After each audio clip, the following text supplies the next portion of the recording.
we could fly. Welcome to this new season of Have a Cup of Johanny podcast. In this season, we are embarking on an exciting journey, one of shameless learning. We're tossing out the fear of judgment and embracing curiosity with open arms.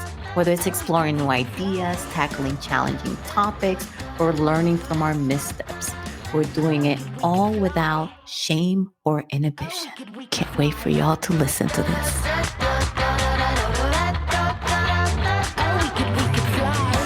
Hello, everyone.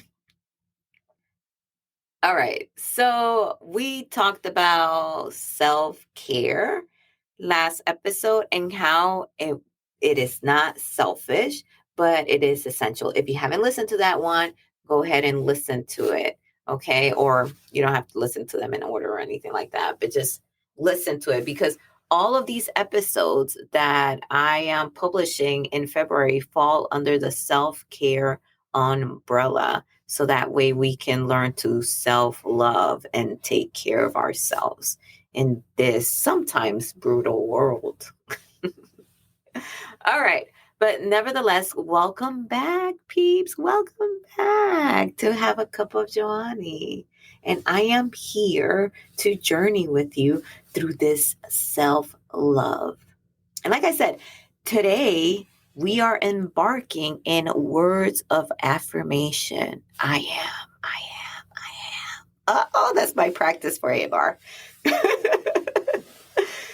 Yes, so we're talking about the phrases that we tell ourselves that can either lift us up, or if we're not aware and we're not careful, they can bring us down as well.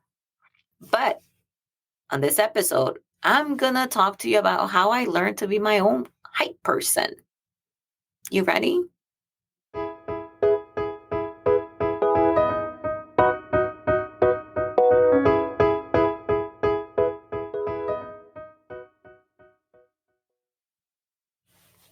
Let's get it.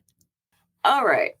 First up, let's talk about what happens in our brains when we practice positive self-talk. Have you all seen that video? And this is old. I don't know how many of you all have seen it, but it happens with plants too. There was an experiment in a classroom and it was a plant that the kids were growing.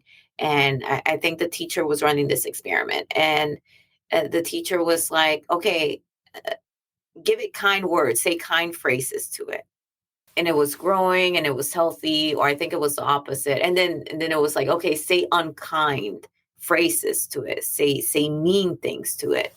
And the plant started to wither and didn't fully grow, even though it was given nutrition, like water and sunshine and all of that.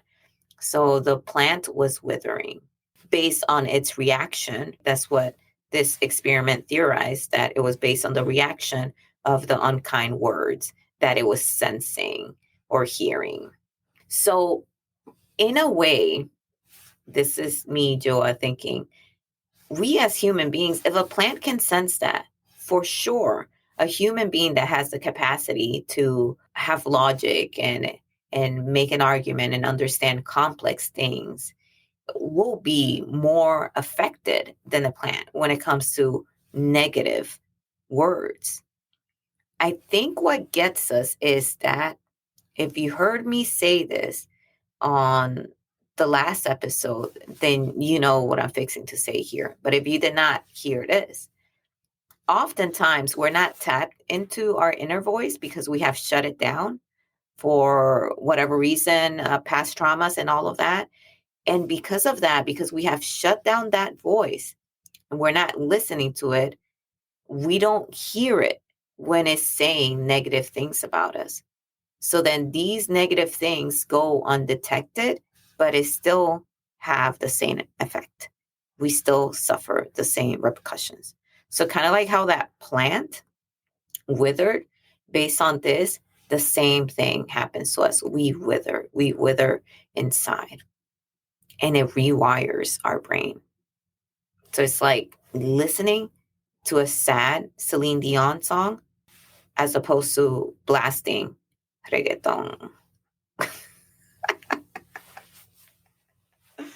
Okay, bad analogy. But the shift is real. The shift in energy is real. So go look for that video. Let me know. But yeah, it's there. I remember seeing it a while back. So hopefully you can find it. All right. How do we craft affirmations?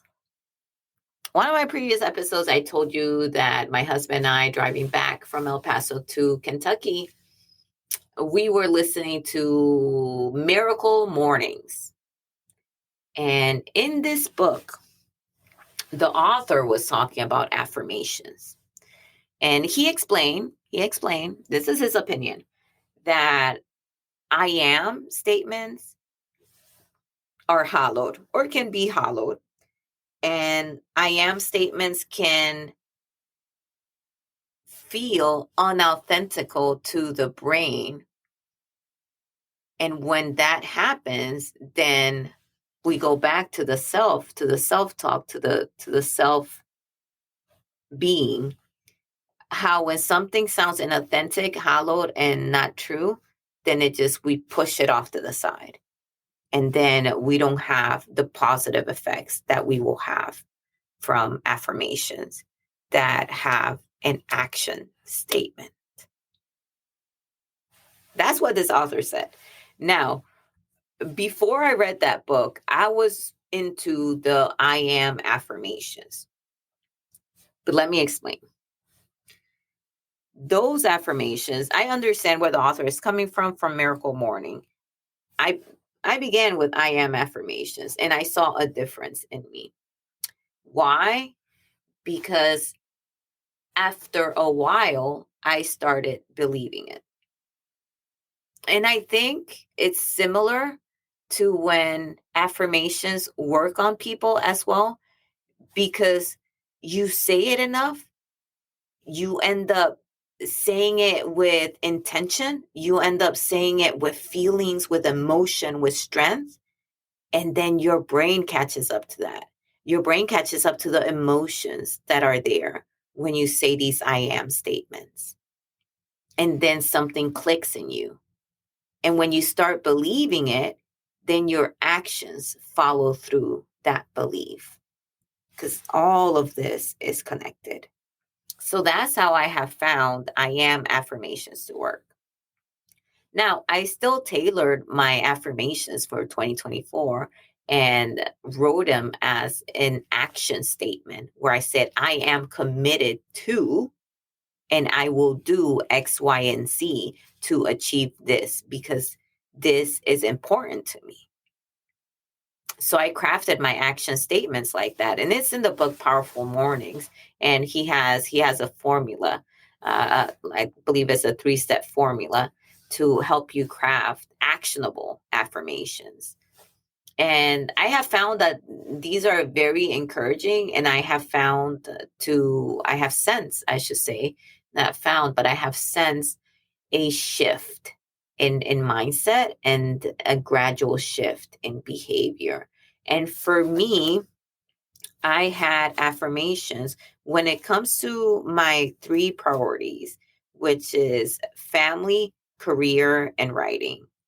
And I have observed a shift inside of me when it comes to how I look at certain things that affect those 3 buckets, and how now I am prioritizing what I said I am committed to.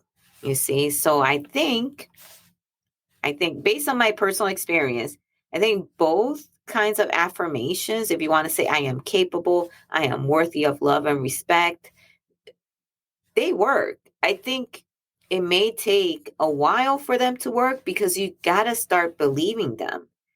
And then your tone and the emotions that you share when you say those things out loud, it is what's going to sell it to your brain, to your soul. So when you don't sell it, when you don't sell your I am affirmations, I think that's when they don't resonate with your inner being, and then they end up falling into deaf ears per se, right? Your inner self won't listen to it. Your inner self won't action it because it doesn't believe it. You don't mean it. You see? I think the other way, like in the miracle morning, if you do it that way, it may streamline the process because now you're crafting an action plan, a mini paragraph action plan where you say, I am committed. Let's say, I am committed to being a millionaire. And I am committed to being a millionaire because I want to build generational wealth for my next 3 generations.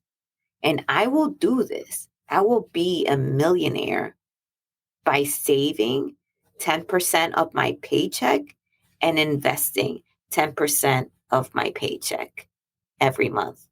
You see the difference there as opposed to I am a millionaire.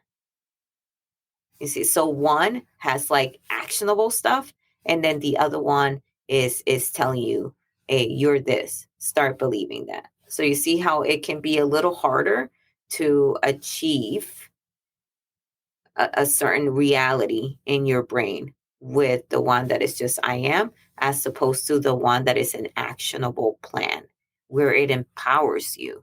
When you hear the other one, the longer one, you're like, oh shit, yeah, I can do that. Yeah, I'm gonna do that. Yeah. And then you make it detailed and specific. You're like, oh yeah, I got this. I got this. So I'm definitely gonna be a millionaire, because I got this, because I'm doing this and this, which I put in here, and I am committed to doing that. So something to think about, people. Something to think about. That is something that I learned very recently. And I'm already putting it to work. It's already on my bullet journal. Another part of words of affirmation is not just the words that you hear from yourself or the words that you tell yourself, but it's also the words that you hear from other people. I'm talking about compliments. I am the worst at taking compliments. And when I see it in my husband, I'm like, oh my goodness, that's how I am too. So we have made a pact to just say thank you and just accept it, and not try to minimize it or not try to kind of like shimmy ourselves out of that compliment. But I I'm telling you, it was like, and I once again I go back to, it's the trauma. It's the I've been bullied for so long. I don't there hasn't been a day in my life when that has not happened. Just because of how I look, my physical aspect. I have a lazy eye, and I mean, there's nothing wrong with that, right? I mean, it's just I am who I am. I was born the way that I was born. I live on this earth. I am allowed to live on this earth, even if I look this way. But other people don't see it that way. Other people find it that it's easier to minimize, or it's easier to put down, or to make fun of someone who looks different than the general population. And I don't know what it is, but when when you look different, or there's something that is not the same with you, it becomes like this click that occurs in other people where they find it as if it's okay to dehumanize that other person. And I don't know why that shift happens. I don't know if it's like from our caveman days, when if someone looked different, that means that they were weak and they weren't going to make it in the pack or something like that. So I don't know if that is still something that is hardwired in our brains, because being in this body, which I cannot get rid of, right? This is it for me. I have experienced that and seen that every day of my life. And I thank the goddess I have a strong resiliency, right? Because I am to the point where I am able to observe others, even the mean ones, even the brutal ones, to try to understand why it is that way while still keeping my feelings and my emotions intact. And I chuck that to these words of affirmations and how I started with those I am statements, when I eventually started to believe that I am worthy to take up space. I am a human being that is worthy of love and respect. I said that for so long, and from a very early age, because when someone is born different, right, you have to learn these things very early on in life, very early. I grew up so fast, it's insane. So because of that longevity that I have in experience when it comes to this, it's why I'm currently in my early 40s at a point where I am able to observe and assess these people that have this thing in their heart, and try to ask those questions as to what clicks in their brain to start dehumanizing someone just because they look different than the general population. And this happened with people that are in bigger bodies. This happened as well, with people from other races, from other cultures. And I think it kind of all stems. They're different, right? There's racism, xenophobia, and various different isms out there, right? But I think they're all under the umbrella of that intolerance of someone that looks different. They all stem from that. Either they look different, they feel different, or they are different. And when you fall under that umbrella, you may feel racism, discrimination, xenophobia, Islamophobia, all of that. But I think it all falls under that umbrella. And then when people react that way, those people have a bias that I don't think they realize it's in them, or believe that I don't think they realize that it's in them, that it is okay to dehumanize someone because they're different. That's like their proof. That's what I've seen. When these people start bullying or start putting someone down or anything like that, or worse, it gets violent, physical, because of that, is because in their mind, their belief is you are different. Therefore, you're not a human. Therefore, you're not worthy of any empathy or human emotions. And that's what I have lived through my entire life. No exaggeration there. So that's why I will say that this type of self care, words of affirmation, have really saved my life. Because if I wouldn't have come across that, and if I wouldn't have learned very early on as a child to have positive self talk, and to love myself with no shame and no excuse, then I think I would have been gone a long time ago, because bullies are very harsh human beings, right? Very harsh human beings, especially when they have identified someone as not being human, and they don't give you that compassion or that empathy. It is very hard to be on the other end of that. So words of affirmation that saved my life, and hopefully you're not in the same predicament as me. Hopefully you can just use these to spruce yourself up, to bring yourself up to a certain level of self-love, self-care, and self-compassion. But if you ask me, from my experience, they do work. All right. Remember, the words that we use, either in our heads or outwardly, can change our lives. And if you leave with anything from this episode, let it be this: that with your words, whether it's your internal or your external language, that you use them to build up as opposed to tear down. And if you don't use words of affirmation on yourself, that's cool. You don't have to. But remember that. Use your words to build up, because words are powerful. They're so powerful. they can tear somebody down like a sentence. But let that sentence be something that will build somebody, that will give them a hug, that will tell them that somebody else cares about them. All right, beautiful peeps. So we wrap up today's episode on the power of words and words of affirmation. Remember, you have the ability to be your own best friend. You also have the ability to be your own worst critic. Don't be that. Be your best friend. Choose kindness, remember? Choose empowerment. And next week, we are tackling, drum roll please, setting boundaries.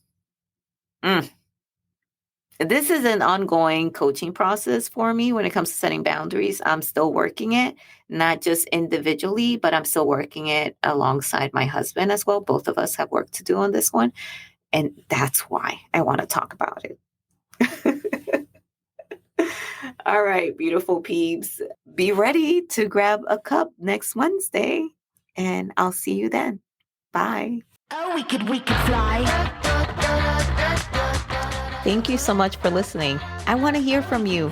Leave me a comment, do a rating if you can on the podcast, share it with somebody you love, but most importantly, come back.